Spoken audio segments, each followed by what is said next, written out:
अवध पंच में मधुकर उपाध्याय का राम राम भैया। अभी देश में चुनाव का माहौल है, आम चुनाव का नहीं, लेकिन 5 राज्यों में विधानसभा चुनाव हो रहे हैं और उसमें लोगों की बहुत ज्यादा दिलचस्पी है। सबसे ज्यादा जो रुचि का केंद्र बन गया है वो पश्चिम बंगाल का चुनाव है। उसके बाद तुलना की अगर दृष्टि से देखें तो असम, तमिलनाडु, केरला और एक और राज्य में चुनाव है जिसकी चर्चा बहुत कम होती है। केरला की भी चर्चा कम ही होती है, कम से कम उत्तर भारत के अखबारों में, दिल्ली के अखबारों में बहुत कुछ आप नहीं जान सकते केरल के चुनाव के बारे में। ये दिल्ली जो केंद्रीय सत्ता है उससे उसकी दूरी की वजह से है या इस वजह से है कि भारतीय जनता पार्टी जब से केरल राज्य बना तब से केवल एक बार और केवल एक विधानसभा सीट जीती है, चूंकि वो केंद्र में सत्ता में है और उसका कोई वहाँ आधार नहीं है और कोई सूरत भी नज़र नहीं आती कि उसकी जो सीट संख्या है वो बहुत बढ़ जाएगी, तो उसकी चर्चा भी बहुत कम होती है। जितने मीडिया संस्थान हैं वो आम तौर पर केरल को बिल्कुल उपेक्षा कर देते हैं उसकी, कम से कम चुनावी चर्चा के संदर्भ में। कुछ अखबार हैं जो छापते हैं और कुछ जो तमिलनाडु से जो अखबार छपते हैं, जो तिरुवनंतपुरम में छपते हैं, वो थोड़ा बहुत प्रकाशित करते रहते हैं इसके बारे में। तिरुवनंतपुरम के अखबारों में तो ज़्यादा ही खबरें छपती हैं, लेकिन जो दूसरे अखबार हैं दक्षिण भारत के, उसमें भी केरल के चुनाव में दिलचस्पी है। अब दिलचस्पी थोड़ी कम क्यों है? इसलिए है कि पिछले 40 साल से या तो यूनाइटेड डेमोक्रेटिक फ्रंट या लेफ्ट डेमोक्रेटिक फ्रंट यही अदल बदल के सत्ता में आते रहते हैं। इस समय लेफ्ट डेमोक्रेटिक फ्रंट यानी एलडीएफ की हुकूमत है, वहाँ उनकी सरकार है, पिनयारी विजयन मुख्यमंत्री हैं उसके, और उन्होंने काफ़ी काम किया है। तो ये कहा जा रहा है कि हो सकता है 40 साल से चली आ रही ये चुनावी परंपरा केरल में इस बार टूट जाए। सिर्फ इतनी सी चर्चा है, उसमें भारतीय जनता पार्टी कहाँ होगी और कांग्रेस कहाँ होगी इसका कोई उल्लेख ही नहीं हो रहा है। और हो भी क्यों? क्योंकि वहाँ इनका कोई आधार न तो है और न बनने की कोई सूरत है। 40 साल से तो यही हो रहा है। अब उसमें आप देखिए कि सोने पे सुहागा जो भारतीय जनता पार्टी है उसके जो सबसे कद्दावर नेता केरल में माने जाते हैं वो हैं ओ राजागोपाल। अब ओ राजागोपाल ने एक बयान दे दिया और तारीफ कर दी पिनयारी विजयन की। यानी चुनाव अभी चल ही रहा है, उस बीच में उन्होंने ये कह दिया कि सब सत्ता यूडीएफ को नहीं जानी चाहिए, एलडीएफ को मिल जाए, पिनयारी विजयन अच्छा काम कर रहे हैं। इसको लेके बवाल कि पिनयारी विजयन की तारीफ भारतीय जनता पार्टी ने क्यों की, और भी तमाम सवाल उठ रहे थे। तो अभी चुनाव का नतीजा जब आएगा, 140 सीटें हैं वहाँ, और जिसको 71 सीट मिल जाएगी वो सरकार बना लेगा।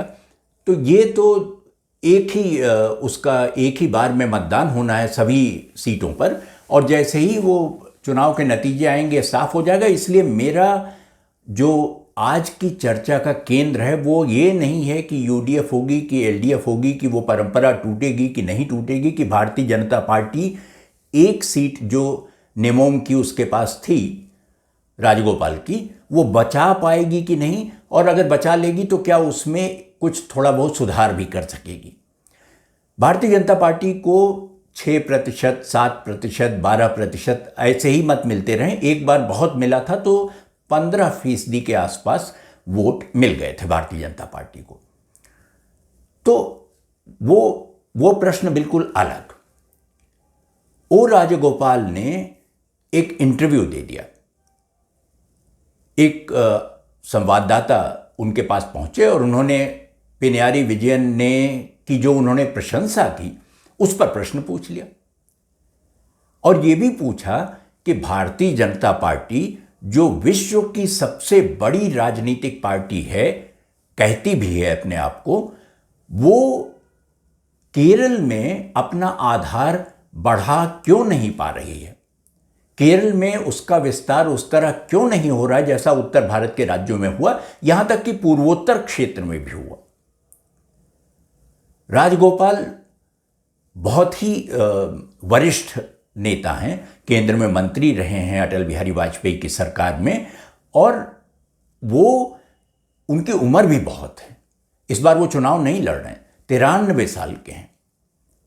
तो जो राजगोपाल ने जवाब दिए उन सवालों के, उसको लेके एक हंगामा खड़ा हो गया। लोग कहने लगे कि लीजिए, ये तो भारतीय जनता पार्टी का हाल है। उनका जो नेता है वो मुख्यमंत्री की तारीफ कर रहा है जो लेफ्ट का नेता है, तो फिर इसका मतलब बीजेपी ने केरल में क्या हार स्वीकार कर ली है? क्या उसने वाकई मान लिया है कि उसका कुछ नहीं होने वाला है केरल में? राजगोपाल ने इन सब प्रश्नों के उत्तर दिए, और जो एक सीधा सवाल उनसे पूछा गया कि आखिर पार्टी का, बीजेपी का आधार केरल में बढ़ क्यों नहीं रहा, तो राजगोपाल ने बहुत साफ शब्दों में दो टूक कहा, और वो सच बोलने के लिए जाने जाते हैं, ईमानदार व्यक्ति हैं, संस्कारी व्यक्ति हैं, और उनकी पार्टी भी संस्कारी है, तो वो उसी संस्कार के आधार पर चलते हैं। उन्होंने ईमानदारी से कहा कि केरल की तुलना किसी दूसरे राज्य से नहीं की जा सकती। किसी और राज्य में भारतीय जनता पार्टी का विस्तार हुआ हो, वो जरूरी नहीं कि केरल में भी हो। और कारण ये है कि केरल में लोग पढ़े लिखे हैं। अब 90% शिक्षा का स्तर है। उन्होंने ये भी कहा कि केरल के लोग सवाल बहुत पूछते हैं, तर्क करते हैं, बहस करते हैं, इसलिए केरल में भारतीय जनता पार्टी का आधार बढ़ जरूर रहा है, लेकिन हाल फिलहाल उसमें कोई बहुत ज़्यादा सुधार हो जाएगा इसकी संभावना दिखाई नहीं दे रही है। सुधरेगी, बढ़ेगी, लेकिन तत्काल ऐसा कुछ हो जाएगा चमत्कारिक ढंग से, वो नहीं हो सकता। अब लोग ले उड़े राजगोपाल की इस बात को कि साहब लीजिए, ये कहते हैं कि बीजेपी वहीं पनप सकती है जहां अनपढ़ लोग रहते हों। ये तो दोहरा आक्षेप हुआ। एक तो भारतीय जनता पार्टी पर आक्षेप कि वो अनपढ़ लोगों के बीच में लोकप्रिय पार्टी है, और दूसरा उत्तर भारत पर आक्षेप कि यहां लोग कम पढ़े लिखे हैं, शिक्षा का स्तर केरल जितना नहीं है, इसलिए भारतीय जनता पार्टी आगे बढ़ रही। राजगोपाल ने कोई सफाई वफाई नहीं दी इसके बाद, उन्होंने वो बयान दिया और बात खत्म। लेकिन लोग तो कौवा कान ले गया लेके उसके पीछे चले गए, और उन्होंने कहा कि राजगोपाल ने भारतीय जनता पार्टी का अगर कुछ हो भी सकता होगा केरल में, तो इस बयान के बाद तो बिल्कुल नहीं होगा। अब तो पार्टी गई। राजगोपाल ने इसी के साथ एक और बयान दिया। वो कहने लगे कि जब किसी गंदे कपड़े पर स्याही गिर जाए तो लोग ज्यादा ध्यान नहीं देते उसकी तरफ, लेकिन अगर साफ झक सफेद धोती हो और उस पर स्याही की दवात उलट जाए तो दूर से दिखाई पड़ती है। सब लोग कहते हैं कि इस पर दाग है, इस पर धब्बा है, इसमें तो अब ये किसी काम की नहीं रह गई। सवाल ये था कि एक तो पार्टी का कोई आधार नहीं केरल में, और अगर आधार नहीं है तो उसके जब टिकट के बंटवारे की बात आई तो इतना झगड़ा क्यों हुआ? एक साहब ने तो बयान दिया दिल्ली से बैठकर कि उनका टिकट जानबूझकर काट दिया गया। तो उस झगड़े के संदर्भ में राजगोपाल ये बयान दे रहे थे कि बाकी पार्टियों में तो ये सब झगड़ा टंटा चलता ही रहता है टिकट बंटवारे के समय, भारतीय जनता पार्टी में नहीं चलता। ये उसकी परंपरा नहीं है, ये उसका काम करने का तरीका नहीं है। क्योंकि ये उसका तरीका नहीं है, इसलिए जरा सा भी कोई एक बयान दे देता है तो लोग उस पर खबरें बनाने लगते हैं। राजगोपाल की बातों को मैं बहुत गंभीरता से लेता हूं। इसलिए लेता हूं कि वो एक संस्कार वाली पार्टी के बड़े नेता हैं, दिग्गज नेता हैं, और उनकी बात को हल्के में लिया नहीं जाना चाहिए। ये बहुत मानीखेज है कि वो जो कह रहे हैं उसका अर्थ क्या है। क्या वो ये कह रहे हैं कि दो चीज़ें इस देश में हैं, एक शिक्षा है और एक संस्कार है, और ये दोनों साथ साथ नहीं चल रहे। इनमें से किसी एक को जैसे मजबूरी में आपको चुनना पड़े तो चुनना पड़ेगा। जैसे चुनाव में अगर आप किसी जगह के मतदाता हों और वहाँ कोई भी प्रत्याशी इस काबिल ना हो कि जिसको आप वोट देना चाहें, तो आप सबसे योग्य उन अयोग्य लोगों में से ढूंढकर उसको वोट दे देते हैं। ठीक वैसे ही है कि आप शिक्षा और संस्कार में से क्या लेंगे। भारतीय जनता पार्टी उसने अपने लिए मानदंड निर्धारित किए हैं, उसके आधार पर संस्कार को चुना। इसे और उसके नेता भी उसी के पक्षधर हैं। शिक्षा आ सकती है बाद में, शिक्षा अर्जित की जा सकती है, संस्कार आप में डाले जाते हैं। भारतीय जनता पार्टी अगर उसके नेता राजगोपाल ने यह कहा कि शिक्षा की वजह से, अधिक शिक्षा की वजह से केरल में बीजेपी पनप नहीं पा रही है, तो उसको समझने का प्रयास किया जाना चाहिए कि वो कह क्या रहे हैं। उन्होंने जो बात कही वो भारतीय संदर्भ में और संस्कारों के हिसाब से इस देश की जो सोच है, जो मानसिकता है, उसके हिसाब से बिल्कुल सटीक बैठती है। आखिर कबीर का आप उदाहरण देख लीजिए। कबीर कहते हैं कि मैं कहता आंखिन की देखी, कागज पत्थर पर ज्यादा वो नहीं है, जो मैंने देखा है वो कह रहा हूं। मैं कहता आंखिन की देखी, तू कहता कागज की लेखी। कागज की क्या औकात है। ये तो पता नहीं किसने प्रचारित कर दिया कि कबीरदास ने कभी कलम को हाथ नहीं लगाया, स्याही की दवात नहीं देखी, मसी कागज छुयो नहीं कहते रहते हैं। लेकिन कबीर इसका खंडन खुद कर देते हैं। वो ना लिखते रहे हों, उनके शिष्य लिख लेते हों जो वो बोलते हों, लेकिन कबीर कहते हैं कि सात समंद की मसी करूं, लेखत सब बन राय, कि मैं सातों समुद्र में जितना पानी है उसमें स्याही घोल के अपनी दवात में भर लूं, और जितने वन हैं, जितने पेड़ हैं, उन सब की कलम बना लूं। सात संबंध की मसी करूं, लेखत सब बन राय, धरती सब कागद करूं, हरिगुण लिखा न जाए। कि मैं ये सब कर लूं, पूरी धरती को कागज मान लूं, तो भी मैं हरि का गुण बयान नहीं कर सकता, लिख नहीं सकता। तो लिख पढ़ के फायदा क्या। ये भारतीय जो सोच है ईश्वर के बारे में, उसकी विराटता के बारे में, उसको संस्कार से जोड़ते हैं। अब गोसाई जी को देख लीजिए, तुलसीदास जी, वो भी कहते हैं कि कवित विवेक एक नहीं मोरे, कि मुझे कविताई आती नहीं है, उसका विवेक ही नहीं है मेरे पास। कवित विवेक एक नहीं मोरे, सत्य कहूं लिख कागद कोरे। गोस्वामी तुलसीदास लिखने की बात कर रहे हैं, लेकिन क्या, कुछ नहीं, कागद कोरे। वो उस जमाने में जो प्रथा चली आती थी कि एक सादा कागज हो जिस पर कोई इबारत न लिखी हो, कोई बात न लिखी हो, उसका मान ज्यादा था। और गोसाई जी संभवतः उसी प्रथा की ओर इशारा कर रहे हैं कि मैं, एक तो मुझे ऐसे ही कविता लिखना नहीं आता, और दूसरा कि मैं लिखूं भी तो मैं कागज कोरे ही रखूंगा। अब ये बातें समझने की हैं कि कैसे भारतीय मानस में ये चीज़ें बैठती हैं। शिक्षा और संस्कार में से वो कहाँ खड़ा होता है।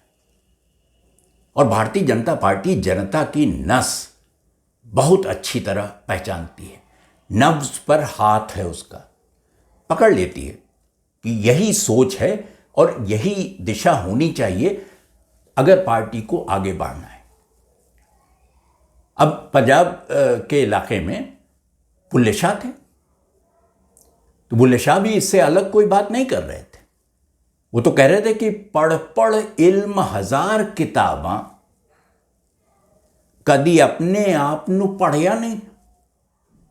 ये तुमने क्या किया? हजार किताबें पढ़ डाली, पोथा पर पोथा पढ़ डाला, सब गांज लिया अपनी मेज पर, लेकिन अपने को तो कभी पढ़ा ही नहीं, अपने अंदर तो झांक कर देखा ही नहीं। पढ़ पढ़ इल्म हजार किताबां, कदी अपने आप नू पढ़िया नहीं। और आखे पीर बुल्ले शाह आसमानी फड़ना है, जरा मन बिच बसदा उन्हों फड़िया नहीं। कि तुम क्या चाहते हो, क्या कर रहे हो? जो चीज़ आसमान में है, हवा में है, उड़ी जा रही है, तुम उसे पकड़ने के लिए अपनी जान लगाए दे रहे हो, लेकिन जो मन के बीच में है आपके, जो आपके दिल में बसता है, वो तो पकड़ ही नहीं पा रहा। तो ये बुल्ले शाह भी वही बात कह रहे हैं कि जो आपके मन में है, जो आपका संस्कार है, वो मानीखेज है, वो महत्वपूर्ण है, उस पर जोर होना चाहिए, उस पर नजर होनी चाहिए। अब देखिए, एक बार मैंने पिछले किसी अंक में अकबर इलाहाबादी का जिक्र किया था, और अकबर साहब तो पढ़ाई लिखाई के बारे में बहुत सारे शेर कहे उन्होंने, बहुत सारे, और उसमें से एक दो मैं आपको सुना देता हूँ, आपको समझ में आएगा और ये दिखाई देगा कि वो परंपरा कहाँ से कहाँ, कैसे, किस रास्ते से आ रही है। अकबर व्यंग कर रहे हैं, लेकिन वो कहते हैं कि हम ऐसी कुल किताबें काबिले ज़ब्ती समझते हैं, हम ऐसी कुल किताबें काबिले ज़ब्ती समझते हैं, जिन्हें पढ़कर के बेटे बाप को खपती समझते हैं। यानी ऐसी सारी किताबें तो बिल्कुल प्रतिबंधित कर दी जानी चाहिए, जिनको पढ़ के, जो शिक्षा हासिल करके बेटा अपने बाप को ही पागल समझने लगता है। अब ऐसा नहीं है कि अकबर तारीफ़ी कर रहे हैं जो पहले हो रहा था, और जो नई शिक्षा व्यवस्था है उसके खिलाफ खड़े हैं, वो उसमें भी खोट देखते हैं, पुरानी वाली में भी खोट देखते हैं। कहते हैं कि पुरानी रोशनी में और नई में फर्क इतना है, पुरानी रोशनी में और नई में फर्क इतना है, उन्हें कश्ती नहीं मिलती, इन्हें साहिल नहीं मिलता। कि एक को नाव ही हासिल नहीं हो पाती है और दूसरे को किनारा ही नहीं मिलता। तो खामियां दोनों में है, कमियां दोनों में है। लेकिन असली बात क्या है? असली बात वो कहते हैं कि ये जो तालीम है ना, जो शिक्षा है, ये ठीक है ही नहीं। वो 90% लोगों ने पढ़ लिया, लेकिन पता नहीं क्या पढ़ा, ये ठीक नहीं है। और क्यों ठीक नहीं है? अकबर ही कह रहे हैं कि तालीम जो दी जाती है वो क्या है? फकत बाजारी है। तालीम जो दी जाती है वो क्या है? फकत बाजारी है। और जो अक्ल सिखाई जाती है वो क्या है? फकत सरकारी है। तो ये तो शिक्षा की जो व्यवस्था की सरकारों ने एक के बाद एक भारत में, और ख़ास तौर पर आज़ादी के बाद, वो सब पहले जो अंग्रेज़ हुकूमत शिक्षा को जिस तरह देख रही थी उसी परंपरा को आगे बढ़ाते हुए चले गई है। और उस परंपरा में बन कौन रहा था? शिक्षा हासिल करके आप बन क्या रहे थे? तो एक मज़ाहिया शेर है, अकबर ही से सुन लीजिए। वो कहते हैं कि 4 दिन की जिंदगी है, कोफ्त से क्या फायदा। 4 दिन की जिंदगी है, कोफ्त से क्या फायदा। कर किलर की, खा डबल रोटी, खुशी से फूल जा। इतना ही कर सकते हैं आप सिर्फ एक मामूली नौकर हो सकते हैं जो शिक्षा है, जो शिक्षा की व्यवस्था है उसमें। तो उसके मुकाबले तो संस्कार बहुत बड़ी चीज़ है। इस शिक्षा के लिए आप अपने संस्कार छोड़ दें, भारतीय जनता पार्टी अपने संस्कार छोड़ दे, ओ राजागोपाल अपने संस्कार छोड़ दे, ये क्या बात हुई? अभी तो ये देखिए कि अभी हाल फिलहाल के एक शायर हुए निदा फाजली, वो भी यही कह गए। वो कहते हैं कि जो बच्चे हैं उनको देखना चाहिए कि वो किस तरह की शिक्षा पाएंगे और कहाँ जाएंगे, और अगर यही शिक्षा की व्यवस्था है तो सोच लीजिए क्या होगा। उनका शेर है कि बच्चों के छोटे हाथों को चांद सितारे छूने दो, बच्चों के छोटे हाथों को चांद सितारे छूने दो, 4 किताबें पढ़कर ये भी हम जैसे हो जाएंगे। तो चुनाव आपको करना है, ये देखना है कि ऐसी शिक्षा जिसमें संस्कार भी हो, या सिर्फ शिक्षा जो रोजगार दे, या सिर्फ संस्कार जो आपको भारतीय जनता पार्टी जैसा मनोबल दे कि आप हिम्मत से खड़े होकर वो कह सकें जो कहना चाहते हैं। तो भैया, अवध पंच में इस अंक में इतना ही। अगली बार जब भेंट होगी तब किसी और मुद्दे पर चर्चा करेंगे। तब तक आप अवध पंच देखते रहिए, और अपनी प्रतिक्रिया से अगर हमें अवगत कराएंगे तो हम अपने कार्यक्रमों में सुधार कर सकेंगे ताकि वो आपके लिए बेहतर बन सके। तो अगले अंक में मुलाकात तक के लिए मुझे अनुमति दीजिए। राम राम भैया।